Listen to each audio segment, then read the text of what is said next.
इस धरती पर राय और बुद्धि देने वालों की कोई कमी नहीं है। आपको समय समय पर सिखाने वाले मिल जाएंगे। पर मेरी इस बात को याद रखना, वे जब भी आपको कोई राय देंगे तो ऐसा नहीं है कि उनकी राय सही हो, इसलिए आप उनकी सुने पर करें वही जो आपका मन करे, वरना बाद में आपको इसी बात का पछतावा होगा कि काश मैंने अपने मन की सुनी होती तो ऐसा नहीं होता। मैं यह नहीं कहता कि आप किसी की ना सुने, आप उन्हीं लोगों को ध्यान से सुने जो उस क्षेत्र में सफल है, जिस क्षेत्र में आप सफल होना चाहते हैं।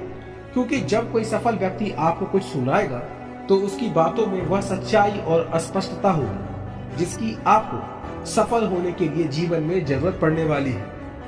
यदि आप बर बोले हैं तो आप ठहर जाइए, क्योंकि अधिक बोलने वाले लोग अपनी एनर्जी और दिमाग दोनों खराब कर लेते हैं, जिसके परिणाम स्वरूप वे अपनी एकाग्रता और किसी काम को करने की ऊर्जा दोनों खत्म कर लेते हैं और जीवन भर सिर्फ बोलकर ही खुद को साबित करने की कोशिश में लगे रहते हैं। मेरी मानिए और आज से ही बोलना कम करो।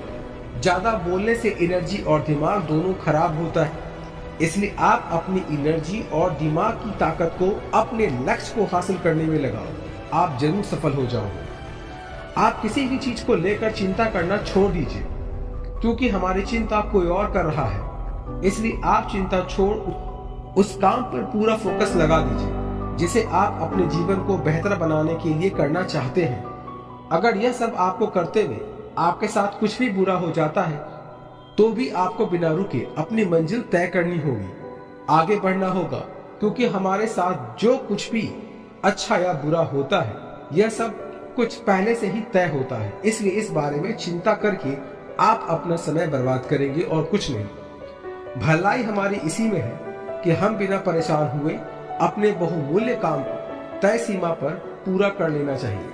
भगवान हमारे बारे में सब कुछ पहले से ही तय करके रखे हैं, बस हमें चिंता छोड़ लगातार प्रयास करते रहना चाहिए। अंत में हमें जो मिलना है वह मिल ही जाएगा। यहाँ पे मैं आपको एक कहानी सुनाता हूँ, शायद इससे आप ऊपर वाले की मर्जी को समझ पाए। दो लड़के एक आश्रम में काम करते थे। वे दोनों अपने गुरु की दिन रात सेवा करते थे। उन दोनों लड़कों में से एक लड़के की बहन की शादी तय हो गई थी। वह अपने बहन की शादी की तैयारी बहुत ही धूमधाम से करना चाहता था, पर उसके पास पैसे नहीं थे। उसकी स्थिति उसके गुरु बहुत अच्छे से जानते थे, पर वो भी उसकी मदद नहीं की। सिवाय जब दोनों लड़के गांव जाने के लिए तैयार हुए तो गुरु ने उन लड़के को 5 अनार दिए जिसकी बहन की शादी थी। गांव जाते समय 5 अनार पाकर लड़का बहुत दुखी था।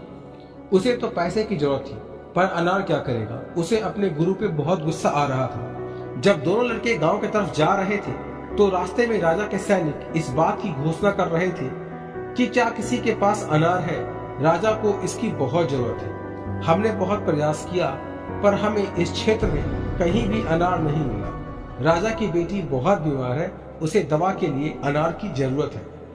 दोनों लड़कों ने सोचा हमें अनार की कोई जरूरत नहीं है, ये अनार हम राजा को दे देंगे और उसकी बेटी का अच्छा इलाज हो जाएगा। दोनों लड़कों ने अनार होने की बात सैनिक को बताई। सैनिक उन दोनों लड़कों को लेकर राजमहल पहुंचा और लड़कों ने अनार राजा को सौंप दिया। राजा ने उन्हें इसके लिए बहुत सारा इनाम दिया, पैसा, जेवरात और भी बहुत कुछ। उस लड़के की बहन की शादी बहुत धूमधाम से हो गई। अब उस लड़के को इस बात पर बहुत अफसोस हो रहा था कि वह बिना सोचे समझे अपने गुरु को कोस रहा था और उन्हें बहुत ही भला बुरा कह रहा था। मुझे आशा है कि इस कहानी से आपको समझ में आ ही गया होगा कि हमें कभी भी किसी बात की चिंता नहीं करनी चाहिए। सच तो यह है, आपकी सोच जिस तरह की होगी आपकी जिंदगी ठीक उसी तरह से चल रही होगी। इसके लिए किसी और को दोष देने से अच्छा है कि आप अपनी सोच को दोष दीजिए और उसे बदलने के लिए कदम आगे बढ़ाइए। जब तक आप खुद के बदलाव के लिए कदम आगे नहीं बढ़ाएंगे तब तक ना तो आपका आज बदलेगा और ना ही कल।